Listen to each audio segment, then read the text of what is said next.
What's going on, everybody? Lil Chris here, and in today's video, I bring you another APA 9-ball match of mine that comes from the spring 2021 session.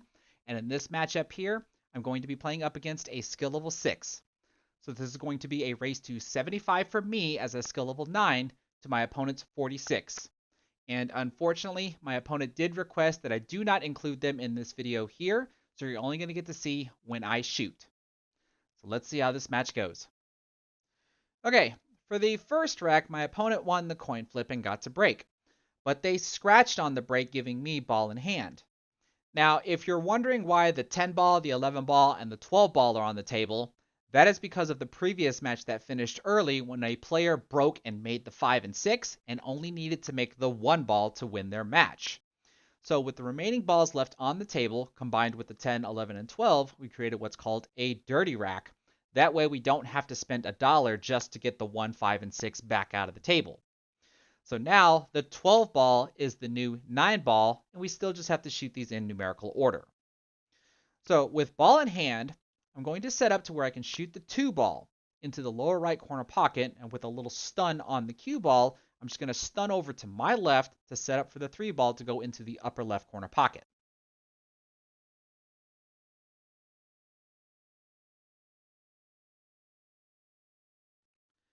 Now from the 3 to the 4, I just wanted the cue ball to slightly roll forward so I can shoot the 4 in the side, and then get just above the 7 for the other side so that way I can have the cue ball go down table and get underneath the 8 ball to go into the upper right corner pocket. But my cue ball rolls too far forward. Now, I can still shoot the 4 into the side pocket, but my cue ball tracks down table towards the bottom rail.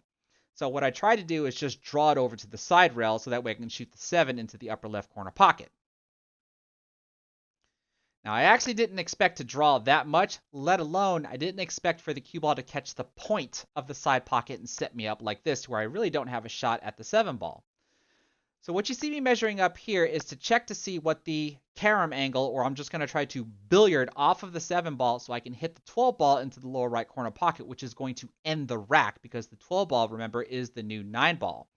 So I put a little bit of right spin and a center ball hit, billiard off of the 7 ball, and knock the 12 ball in, ending the rack. So that only allows me to get 5 points off of this rack, giving 5 dead balls as we move into rack 2. Now in rack 2, I'm up to break, and I make a silly mistake of trying to break as if the rack was on a template rack. Now, if you've seen any of my live streams or have seen my master breaking the 9-ball rack video, you should know that when I use a template rack, I really don't break all that hard on my home table, which is an 8-foot table. But here I am on a 7-foot table, so therefore I use less power than if I'm on my home table. I still use a little bit of topspin on the cue ball, so that way when the weight of the rack pushes the cue ball back, that little bit of topspin fights back and hopefully holds the cue ball near the center of the table. But since this isn't a template rack, watch the results of the break.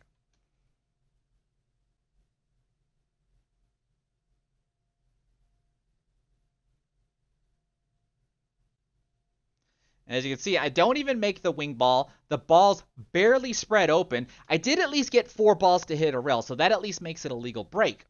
But you can see here, my opponent is not going to have a shot at the 1 ball. And in APA 9-ball league, you cannot do a push out, so my opponent has to try to hit the 1 ball. And they do try, but unfortunately, they scratch. So what you're going to see happen here is a quick transition with me having cue ball in hand. You can see the new position of the 1 ball here. So what I try to do is I set up for the 1 ball to go into the bottom right corner pocket. I use just a tad of topspin because I want to get position on the 2 ball, but I want to make sure I get position on the 2 ball in such a way to where I can get a little bit underneath the 3 ball to play it into the opposite side pocket. That way I can play position for the 4 ball. You can see the cue ball just slightly dribbles forward. I would have liked it to gone a little bit more forward, but this is fine. I just have to let the cue ball run further down table, come off of the bottom rail, and then come back up just to get a little bit closer to the 3 ball.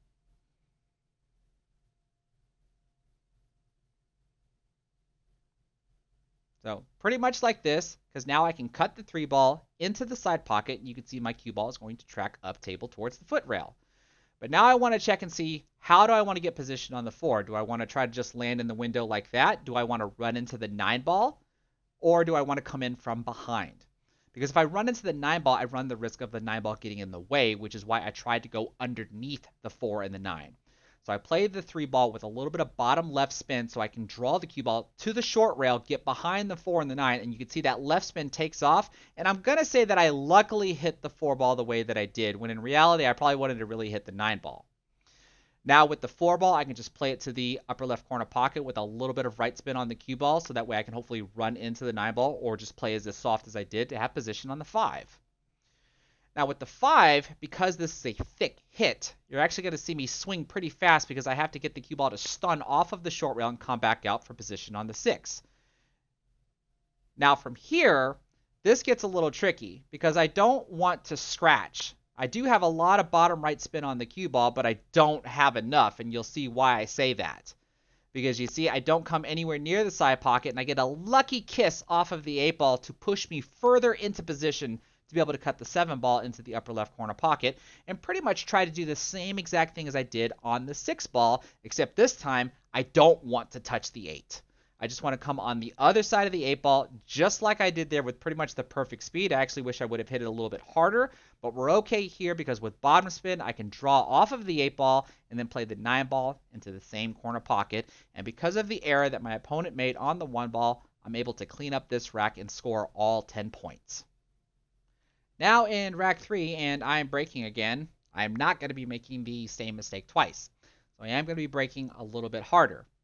I still have a touch of topspin on the cue ball, so I can try to hold the cue ball near the middle of the table, but because I'm breaking harder, watch how the cue ball reacts.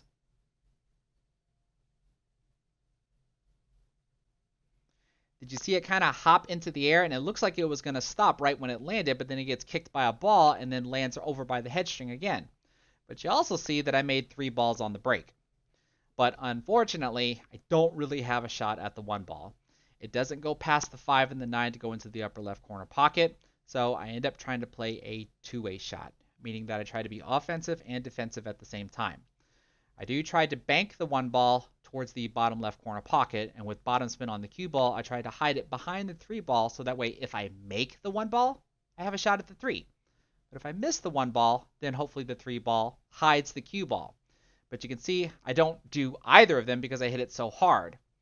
Now here, my opponent does make a successful hit and then leaves me this to where I have to kick at the 1 ball. So I'm just looking down table trying to look for a 2-rail kick, actually, because I don't want to just kick the 1 ball from behind. I actually want to catch the side rail and then hit the 1 ball. But I end up going completely around the 1 ball, giving my opponent ball in hand. They were actually able to make 2 balls before leaving me this on the 5 ball. So here, I try to cut the 5 ball down towards the bottom left corner pocket and just have the cue ball go from side to side to get position on the 6.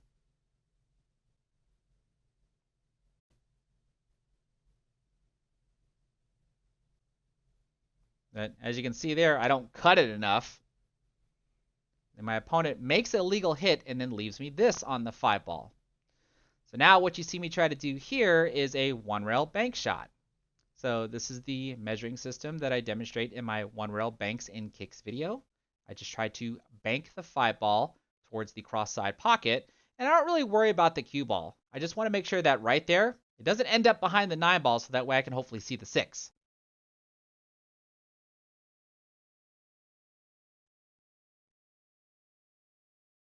You can see I ran right into the 9 ball, banked the 5 ball right into the side pocket, and I have a shot at the 6 ball. So from here, I do try to play the 6 ball into the bottom right corner pocket, and I think this is with top right spin, as I try to get the cue ball to the short rail and then spin over to the side rail so that I can hopefully shoot the 7 ball into the upper left corner pocket. And you can see there, I didn't really have enough right spin on the cue ball. So I don't get a shot at the 7 ball like I would have wanted, so I end up having to try to bank the 7 ball to my lower left corner pocket. I don't bother measuring this one here. I actually have another system where I can actually eyeball where I need to actually try to get the 7 ball to hit. I'll actually explain that in a future video, hopefully here soon. But all I try to do here is make sure that the cue ball doesn't scratch in the upper right corner pocket and then leaves me some sort of position on the 9 ball.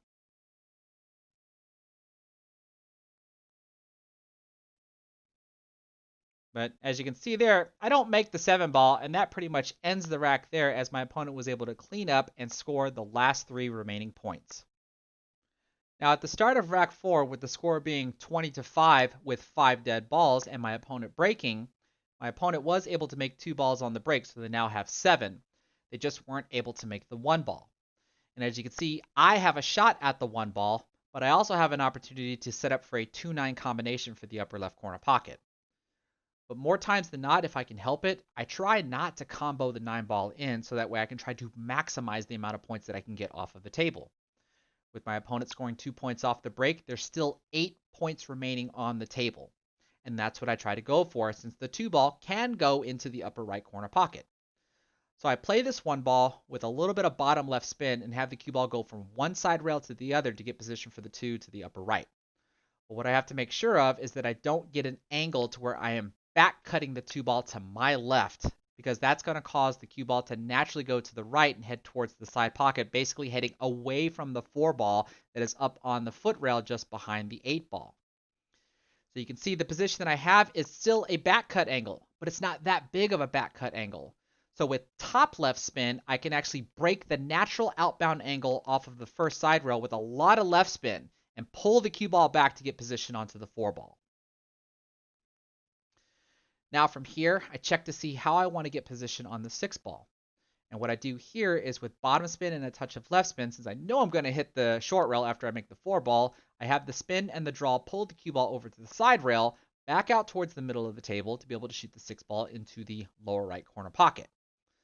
And then from here, with bottom spin on the cue ball, and I think I do have a touch of right spin, I pull the cue ball over to the side rail and then back out towards the middle of the table so I can shoot the 7 ball into the upper left corner pocket. But you can see I didn't really hit it quite hard enough because I would have liked to have been straighter so that way I can just follow the cue ball up and play the 8 ball into the upper right corner pocket. But because of the angle that I have here with a little bit of top spin, I just allow the cue ball to roll forward and play short side position on the 8 ball to play it into the same pocket as the 7 ball. Now from here, I can just stun the cue ball off the 8, have it come off of the short rail, and play the 9 ball into the same pocket as well.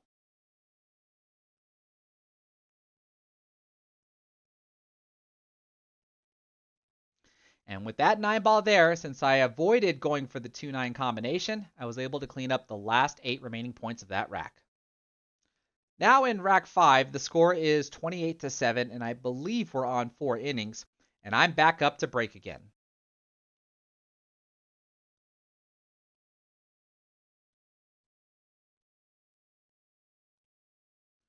As you can see, I got a really good break on that one. I was able to make the wing ball. I got the 1 ball to go into the side pocket, very much like if I was actually breaking off of a template rack. Now, there is a window between the 3 and the 8 for me to see the 2 ball to go into the left side pocket.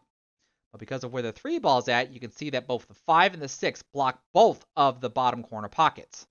So instead of trying to maneuver the cue ball to get position for the 3 to either go into the same side pocket or the corner pocket, I play it simple.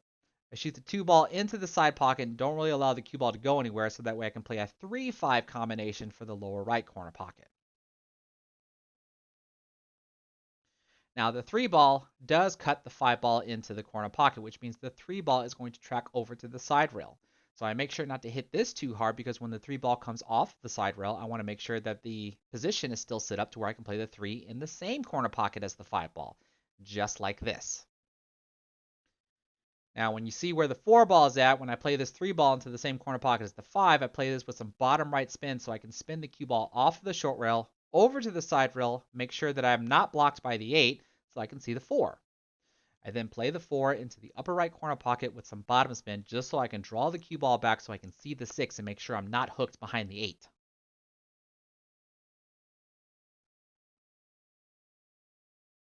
And with the 6 ball just hanging in the pocket, all I do is just thin the 6 ball in with some top spin on the cue ball. I think I even put a little bit of right spin to make sure that the cue ball stays along the side rail and get position for the 8 to go into the side pocket. And the reason why I choose the side pocket, as you can see here, I can just stun the cue ball over and get position for the 9 to go into the upper right corner pocket.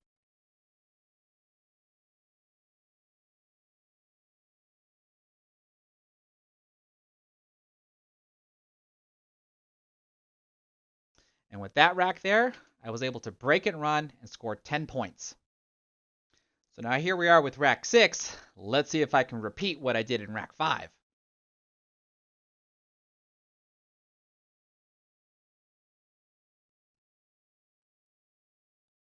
So at the very least, I was able to make a ball on the break. I don't really have a shot at the 1 ball, but because the 7 ball is sitting right next to the upper left corner pocket, I do try to cut the 1 ball down towards that corner pocket. I'm either going to combo the 7 in, or I could try to get the 1 ball to squeeze past the 7 ball and go into the corner pocket as well.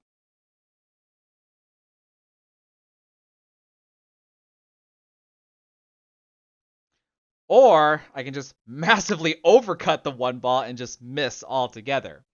But as you can see, my opponent really doesn't have much of a shot. They did try to bank the 1 ball, which is why I'm left here to where I have to kick at the 1 ball. So I try to do a simple half the distance between the cue ball and the object ball just so I can kick down table and try to get a good hit, maybe even try to make the 1 ball. But you can see I clip it and I end up scratching. Now that gives my opponent ball in hand. They were able to make the 1 ball, but they weren't able to make the 2 ball. So here I am back at the table, and with the 3 ball being right next to the cue ball, my only concern of playing position here when I try to push the cue ball forward is how I'm going to run into the 9 ball, or even the 4 ball. So I try to put some right spin on the cue ball, so just in case I hit it just like this, hopefully the spin would carry me over to be able to see the 3 ball to go into the upper right corner pocket. But the problem that you can see here is that the 9 ball gets in the way. So again, just like I previously stated, I can try to combo the 3-9 in, but then I lose the other 5 points that are on the table. So instead, what I do is get the 3 ball to go around the 9 ball and control the cue ball with a little bit of left spin and a center ball hit to carom the 7 ball in.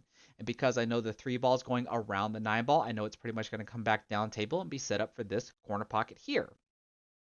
So now all I got to do is just play the 3 ball in. The cue ball will naturally come to the short rail and back up for position on the 4 to go into the opposite corner pocket.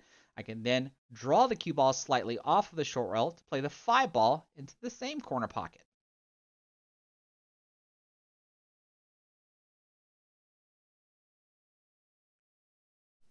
Now, nothing special here. All I'm going to have to do is the cue ball go off the short rail again to get position for the 6 to go into the side pocket. And you can see me, I'm tapping on the table because I just hit it just a little too hard. But after seeing me overcut the 1 ball, cutting the 6 ball into the side pocket really isn't that much of an issue. I just got to make sure that I don't scratch. So I do have some draw on this cue ball, so I can have the cue ball go to the short rail and then come back up for a position on the 9 ball to go into the upper right corner pocket.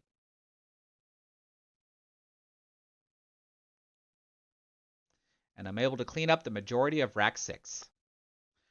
Now going into rack 7, I have a commanding lead, 47-8 in what I believe to be 6 innings. Let's see what I can do in this rack.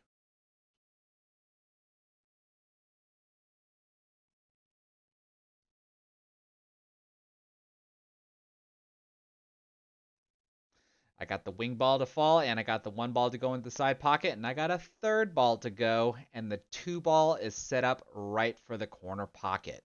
And with the 3 ball being right where it's at, I just put some bottom spin on the cue ball because I'm going to draw the cue ball over to the side a bit after cutting in the 2 ball, so that gives me a cut angle on the 3 as well, as you can see here.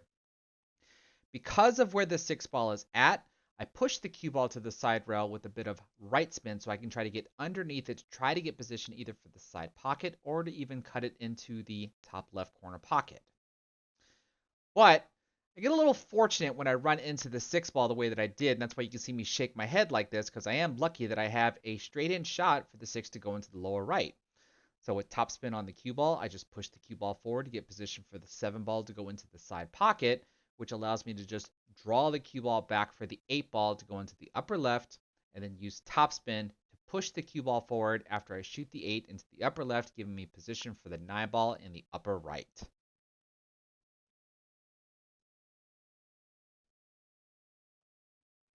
And then with another good break and an opening shot, I'm able to break and run this rack as well. Now going into rack 8, I currently have 2 break and runs for this set. Let's see if I can get a 3rd one.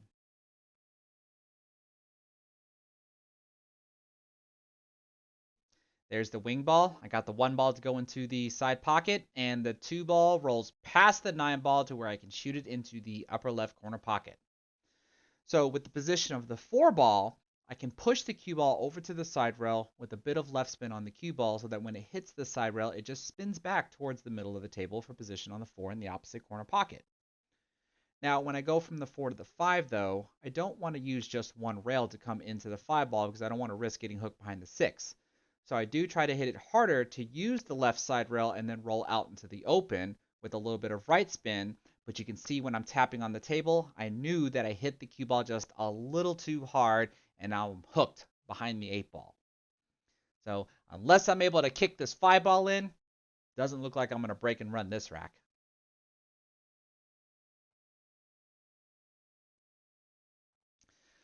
So now I'm looking around to see how I'm going to try to kick at this 5 ball, and I end up deciding to try to do a 1 rail kick shot by kicking to the left side of the 7 ball, which is well past the midpoint between the cue ball and the 5 ball. So I have to kill the outbound angle with left spin just so I have a chance at hitting it. And I get a good hit on the 5 ball, but you can see the cue ball and the 5 ball roll out into the open to where my opponent does have a shot at it. And my opponent does make it, but fails to make the 6 ball, leaving me this. So here I'm able to play the 6 ball into the upper left corner pocket with a little bit of left spin on the cue ball, so when it hits the side rail, it just spins over for the 7 for the bottom right. Now, because of the natural angle I have on the 7, I just play top spin on the cue ball to push the cue ball to the short rail and have it come back up for position on the 8. Now from here, I have a slight cut angle on the 8. So all I try to do here is just draw off of the 8 ball with bottom spin to pull the cue ball over to the side rail for position on the 9 to go into the same corner pocket as the 8 ball.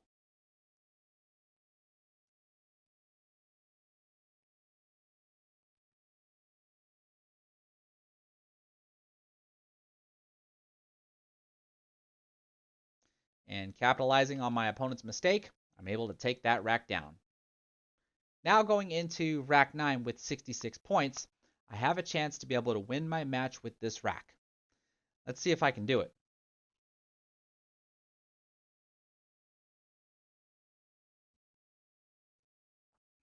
I got the 5 ball to go into the corner pocket. I have a shot at the 1 ball, but the 2 ball ties up next to the 4 ball, and even the 3 ball is tied up next to the 6. Now, I don't think there's enough room for me to be able to shoot the 2 ball into the upper left corner pocket without hitting the 4 ball first. So with the angle that I have on the 1 ball, I play this with top spin so I can push the cue ball to the short rail, and I hit this rather hard to try to get the cue ball behind the 2. And with that little friendly bump that I got on the 7, I have the position that I'm looking for, so I can play the 2 ball into the same corner pocket as I did the 1 ball. Now, because of where the 3 is at, I try to stun off of the 2 ball with a little bit of left spin so that when I hit the side rail, the cue ball spins pretty much back to where it's at, so I can try to do something with the 3 ball. But as you can see, I overcut the 2 ball. I almost made the 9 ball, but end up leaving an easy 2-9 combination for my opponent, which they do in fact make, both the 2 ball and the 9 ball. So here we are in rack 10 with the score being 68-12 and having 10 total dead balls.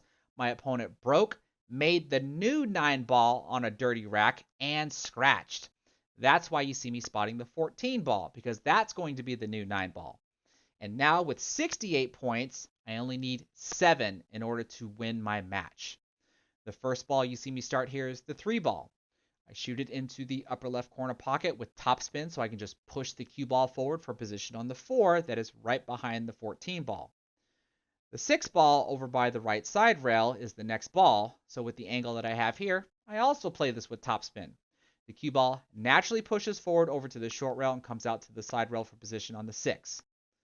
I have a bit of a back cut angle, which is really what I didn't want, but it's okay because I can just stun off of the 6 ball towards the middle of the table for position on the 7 into the upper left corner pocket. Now with the 8 ball being right next to the cue ball, I shoot the 7 into the upper left corner pocket. Cue ball naturally goes to the short rail, so I put a little bit of right spin on the cue ball just so it can roll down in between the 14 and 11 for position on the 8. Now the 10 ball is right below the 11 ball. So when I shoot the 8 ball into the bottom right corner pocket, the cue ball naturally goes over to the right side rail. So I put left spin on the cue ball to have the cue ball spin back towards the middle of the table so I can shoot the 10 ball into the opposite corner pocket. Now the 10 and the 11 are the last 2 points that I need to win the set. But I actually don't know that.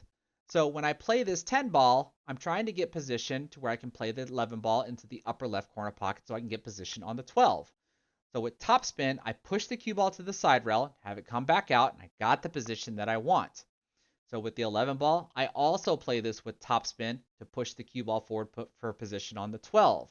But as soon as the 11 ball falls, my teammates let me know that the game is over, and that's why you see me look back at the camera and say, okay, I've now won the set. And that's going to do it for today's video. I was able to win my match 75-12 with 13 dead balls in a total of 8 innings. Now, even though I was playing up against a skill level 6, I thought I played much better than the last 9-ball match that I showed y'all when you consider how much more in control of the table I was each time that I got to shoot. And you also got to see a little bit of everything that I teach on my channel in this match. With the way that I break a 9-ball rack, even though we're not using a template rack, I still break like we are. I just use a little bit more power to compensate for any gaps that might be in the rack. And that allowed me to break and run 2 of the racks, and almost a third one had I not messed up the transition between the 4 and the 5. You also got to see a bank shot, a kick shot, a carom shot, a combo shot, practically everything that I teach on my channel. So I hope everybody was able to enjoy and still be able to learn something from this matchup here, and I still have room to grow. Because if there's anything you all saw that you thought I could have done differently, then feel free to leave a comment in the comment section below with the timestamp of the shot and what else I could have done differently. And if you like what you saw, please give this video a thumbs up. Don't forget to subscribe and be sure to click the bell notification icon to be notified whenever I go live or publish a new video. Take care, everybody.